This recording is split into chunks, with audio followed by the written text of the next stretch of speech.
हरे कृष्णा। स्वागत है आपका हमारा इस कार्यक्रम में। और इस कार्यक्रम में हम बात करते हैं हरि नाम महामंत्र की। देखिए, जो हरि नाम महामंत्र है वो कलयुग का युग मंत्र है। और इस युग में हर शास्त्र कहते हैं कि जो हरे कृष्ण महामंत्र है उसका जाप करके हम इस भव सागर से पार जा सकते हैं। कलिर दोषे निधे राजन अस्ति ही एक महान गुण, कीर्तना देव कृष्णस्य मुक्त संगा परम ब्रजेत। अर्थात यही है कि कलियुग में अनेकों दोषों गुण है, लेकिन एक महान गुण जरूर है कि कलियुग में महामंत्र का भजन कीर्तन और जाप करके इस भव सागर से पार जाया जा सकता है और भगवत धाम की प्राप्ति हो सकता है। तो ये जो महामंत्र है इसके बारे में दो प्रश्न आए हैं कि किस जो निर्मला है उसने बिहार से पूछा है कि जो महामंत्र है हरे कृष्णा कृष्ण कृष्ण हरे हरे, हरे राम राम राम हरे हरे। तो कई लोग बोलते हैं कि जो राम राम है वो पहले आना चाहिए, कृष्ण कृष्ण जो है वो बाद में होना चाहिए, क्रम का थोड़ा सा भेद होना चाहिए। और कहते हैं कि जैसे श्री राम जो है पहले आए थे इसलिए उनका युग भी पहले था तो उनका नाम भी पहले होना चाहिए, और कृष्ण जो है बाद में आए थे इसलिए उनका नाम बाद में आना चाहिए।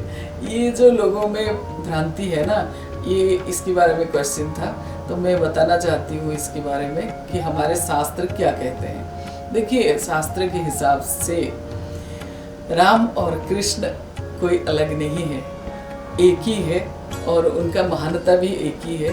देखो, जब किसी युग में कुछ अवतार लेके आते हैं भगवान, किसी युग में कुछ अवतार वो ऐसे आते हैं कि प्रयोजन के हिसाब से, किस तरह की प्रयोजन है, क्या करने का है, उस हिसाब से वो अवतार लेके आते हैं। लेकिन राम और कृष्ण कोई अलग नहीं है, दोनों की महानता एक ही है। तो पहली बात तो ये है। दूसरी बात, ये युग के हिसाब से पहले आना चाहिए बाद में आना चाहिए ऐसे कुछ नहीं है वही एक ही है दोनों।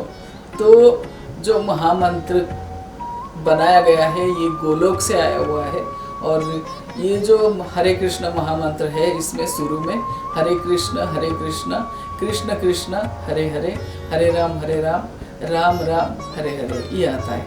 और जैसे कि हमारे ग्रंथ में से एक ग्रंथ है, इसकी पुष्टि जो है ब्रह्मयामल नाम के एक ग्रंथ में शंकर जी जो है माँ दुर्गा को समझाते हैं कि कैसे बोलना चाहिए हमें हरे कृष्ण महामंत्र। तो भगवान कहते हैं, शंकर जी कहते हैं कि पहले हरे कृष्ण 2 बार बोलना चाहिए, फिर कृष्ण कृष्ण 2 बार बोलना चाहिए, फिर हरे हरे ऐसे बोलना चाहिए। उसके बाद हरे राम 2 बार बोलना चाहिए, फिर राम राम हरे हरे ऐसे बोलना चाहिए। जो माँ पार्वती को शंकर जी समझा रहे हैं कि हरे कृष्ण महामंत्र का क्रम ऐसे होता है। तो हम तो इंसान हैं, हमें तो भगवान को ही फॉलो करना चाहिए, ऐसे नहीं कि अपने मन से कुछ भी सोच ले। जो शास्त्रों में लिखा है, जो वेद व्यास ने लिख दिया है, जो इतने हमारे ग्रंथ है, इतने हमारे पुराण है, उपपुराण है, वेद है, उपवेद है और हमारे इतने सारे उपनिषद है, ये जो पुराण और उपनिषद ये सब हमारे मार्गदर्शन के लिए ही है। हमें इसको फॉलो करना चाहिए। सनातन धर्म और हमारे जो धर्म है हिंदू धर्म, उसके हिसाब से हमें ये सारे ग्रंथों को फॉलो करना चाहिए। इसमें जो लिखा है उसको समझने की कोशिश करना चाहिए। तो हरे कृष्ण महामंत्र जो है इसी क्रम में होना चाहिए।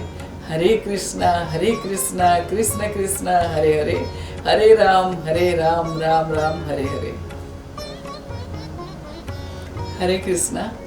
और दूसरा प्रश्न ये था कि जो महामंत्र है उसको अशुद्ध आचरण से अगर कोई बोल रहा है, उच्चारण कर रहा है, तो उसका क्या फल होता है।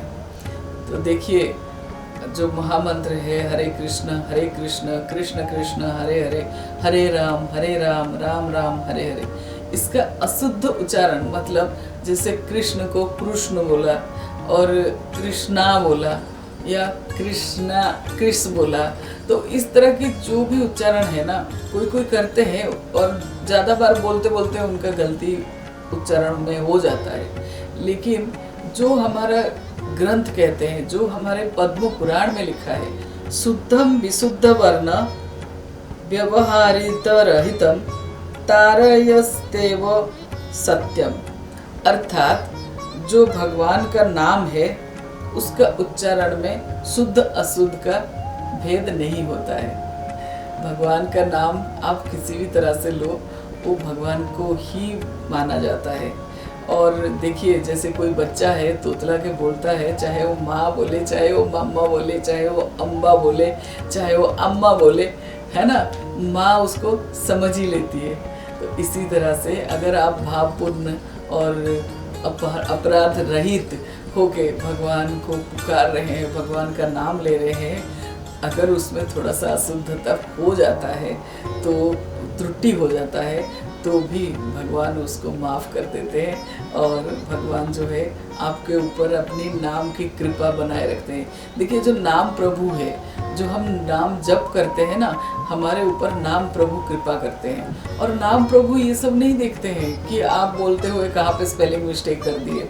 वो ये देखिए, अगर शुद्धता से बोलना है तो वो तो अच्छी बात है, लेकिन अगर आपने गलती से थोड़ा सा कुछ मिस्टेक कर दिया है या आपका बोलना नहीं हो पा रहा है, या आप जो भी है, अगर आपका भाव सही है, अगर आप भगवान की तरफ समर्पित होकर उस नाम को बोल रहे हैं, तो उसका असर जो है ना उतना ही होगा जितना शुद्ध नाम का है और सही नाम का है। तो आज के लिए इतना ही। अगर आपका कुछ प्रश्न है तो आप वो हमें लिख के भेज सकते हैं या पूछ सकते हैं। तो चाहे फ़ोन पे कॉल करके पूछ लीजिए या फिर आप मैसेज कर सकते हैं या ईमेल कर सकते हैं, हम उसका उत्तर देने की ज़रूर प्रयास करेंगे।